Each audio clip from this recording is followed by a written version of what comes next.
किंचित नहीं भयभीत मैं, कर्तव्य पथ पर जो मिला, ये भी सही वो भी सही।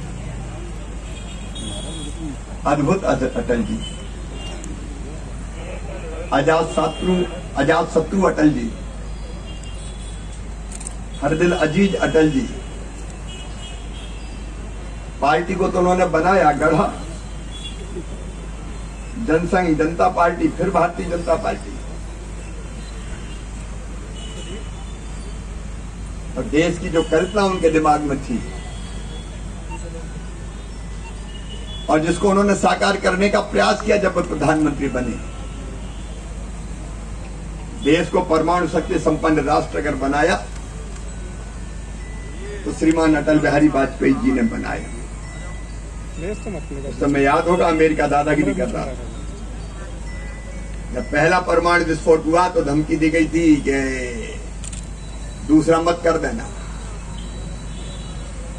उसके बाद दूसरा परमाणु विस्फोट भी हो गया।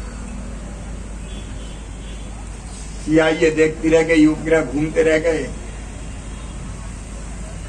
भारत परमाणु शक्ति संपन्न राष्ट्र बन गया। कई तरह के प्रतिबंध भारत पर लगाए गए। अटल जी ने प्रतिबंधों की चिंता नहीं की। आर्थिक प्रतिबंध लगे तो इंडिया रिसर्जेंट बॉन्ड जारी करके अरबों रुपया जुटा लिया अटल जी ने। हिमालय सा व्यक्तित्व, लेकिन विनम्रता के समुद्र और दृढ़ता जैसे आकाश। राष्ट्रहित के सवालों पर दुनिया में कभी किसी भी ताकत से अटल जी ना तो दबे ना झुके। प्रेम वे सबसे करते थे। सचमुच में जो भारतीय संस्कृति और संस्कार है उसके प्रतीक थे अटल जी। छोटे कार्यकर्ता को स्नेह और सम्मान,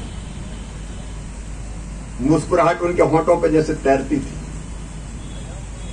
ऐसा लगता था जैसे हमेशा वो मस्ती के मूड में रहते।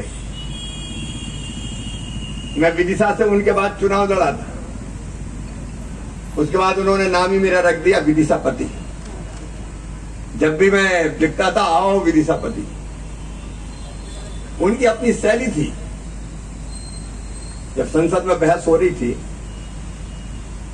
विश्वास मत पर जब अटल जी पहली बार प्रधानमंत्री बने थे, तो हर एक वक्ता ये कह रहा था अटल जी तो बहुत अच्छे।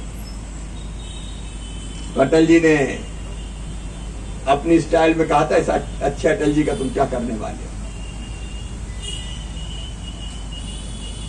आज सचमुच में ऐसे नेता का स्मरण कर हम धन्य हैं और हम सौभाग्यशाली हैं कि उनके साथ काम करने का हमें मौका मिला। जैसा अध्यक्ष जी ने कहा, उनके गुणों में से कुछ गुण अगर हम ग्रहण कर पाए तो अपने मानव जीवन को सफल और सार्थक कर पाएंगे। गैरों को गले लगा न सकूं, ऐसी रुखाई कभी न देना। एक एक पंक्ति अगर देखें उनकी कविता की तो संदेश छुपा हुआ है। और इसलिए आइए उनमें से कुछ गुण हम अपनाने का प्रयास करें। अटल जी की 3री पुण्यतिथि पर उनके चरणों में श्रद्धा की सुमन अर्पित करते हुए हम यही संकल्प लेते हैं कि सरकार के माध्यम से भी और संगठन के माध्यम से भी उनके सोच का संगठन और उनकी कल्पना की सरकार चला के हम जनता का भला कर सकें और वैभवशाली, गौरवशाली, संपन्न और समृद्ध भारत के निर्माण में अपना योगदान दे सकें। उनके चरणों में